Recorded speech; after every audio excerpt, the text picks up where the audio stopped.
Salut à tous, c'est Jordan Sautron. Alors dans cette vidéo, je vais vous montrer quelque chose que j'aurais dû vous montrer il y a déjà longtemps, et je suis désolé. Alors j'ai vu dans un commentaire en fait, mais comment est-ce qu'on fait pour utiliser les shaders qu'on fait avec toi? Alors oui, j'aurais dû commencer par là avant de vous montrer comment faire des shaders. Alors je vais vous montrer ça justement aujourd'hui, comment réutiliser ces shaders.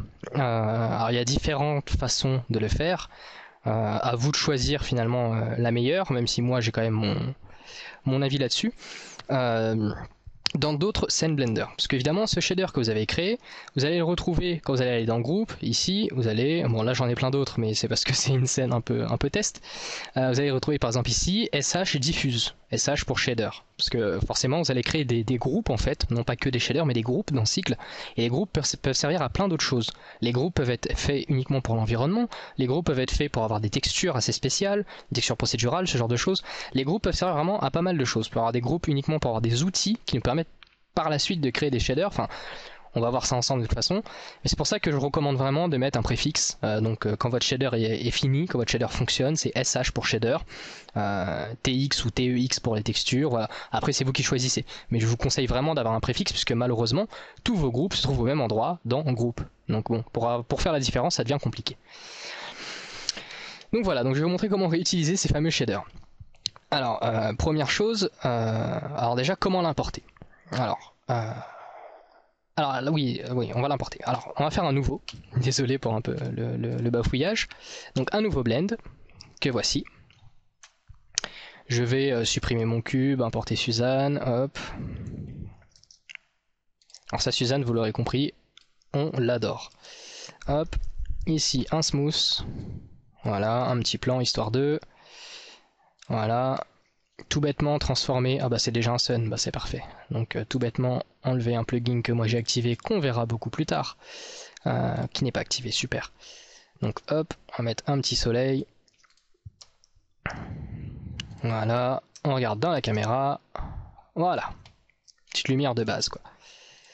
Ok, alors à Suzanne, on va vouloir lui appliquer finalement l'Advanced Diffuse Shader, ou le Custom Shader de Diffuse qu'on a déjà fait ensemble. Mais forcément, Shift A, groupe, il n'y a rien. Alors comment est-ce qu'on fait? C'est très simple. Bon déjà on va prendre Suzanne, on va faire un nouveau shader pour qu'il me donne un output, que voici.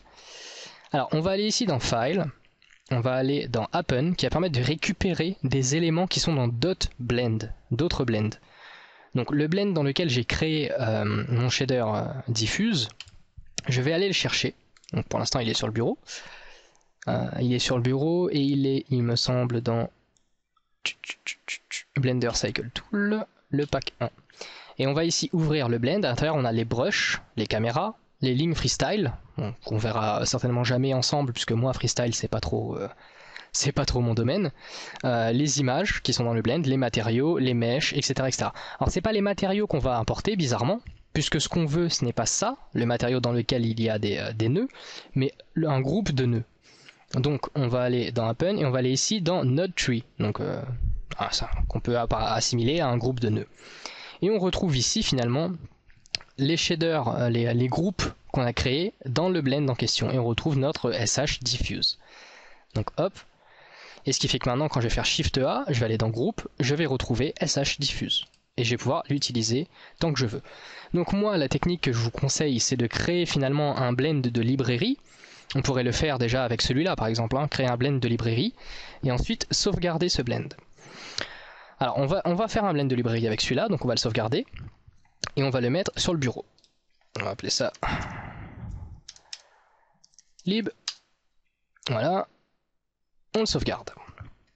Alors je vais maintenant du coup charger, alors je vais réduire ce blend là, hop, et je vais ouvrir un autre blend.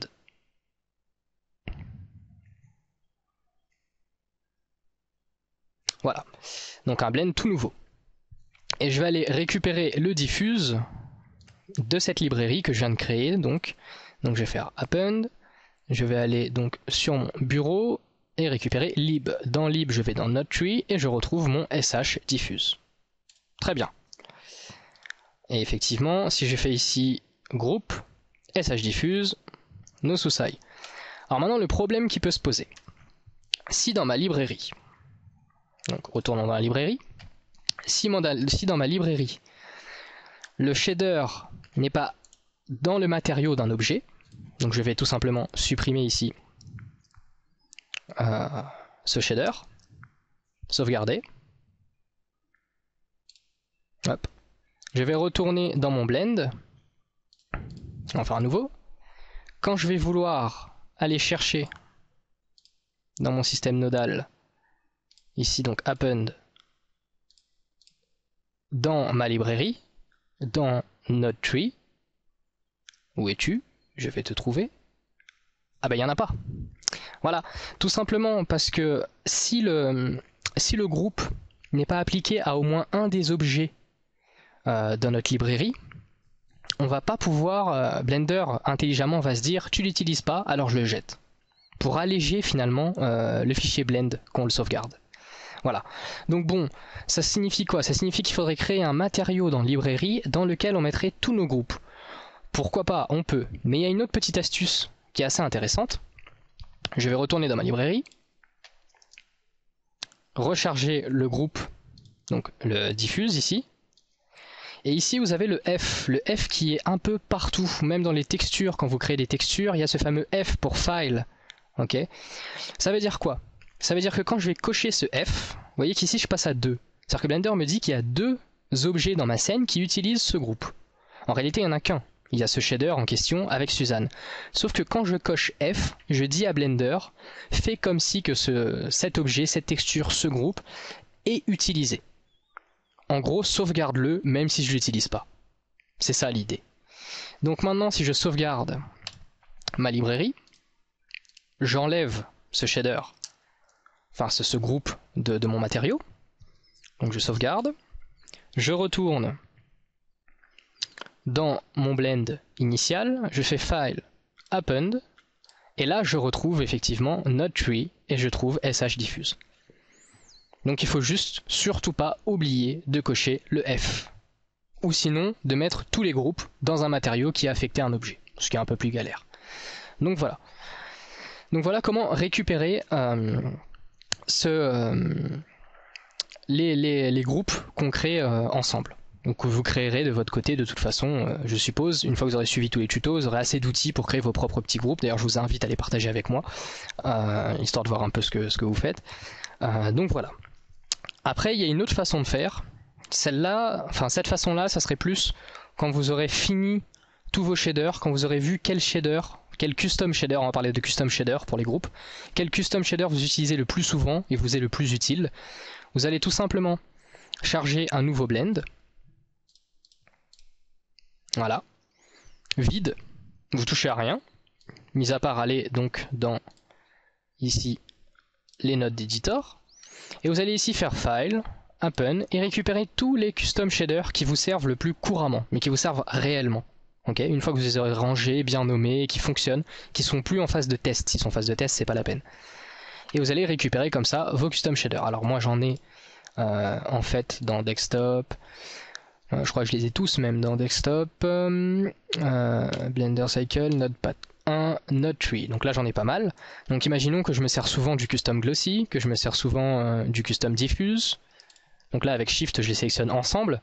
Que je me sers souvent, je sais pas moi, du shader de carbone, pourquoi pas. Du translucent, du transparent, du shaderless. Voilà. Imaginons que je me sers souvent de ça. Et de mes mesh light. Tout simplement. Et là je vais faire link append from library. Hop. Et je retrouve ici dans mes groupes tous ces shaders en question. Il va falloir passer par une étape un petit peu embêtante, c'est-à-dire il va falloir les charger. Diffuse. Hop. Glossy. Meshlight. Meshlight, bon il y en a pas mal. Bon on va s'arrêter là pour le moment. Vous aurez compris, il faut faire ça avec tout. Et cocher le fameux F pour qu'il les sauvegarde coûte que coûte. Et enfin les supprimer parce que vous n'en avez plus besoin. Vous revenez à peu près comme était votre scène à la base.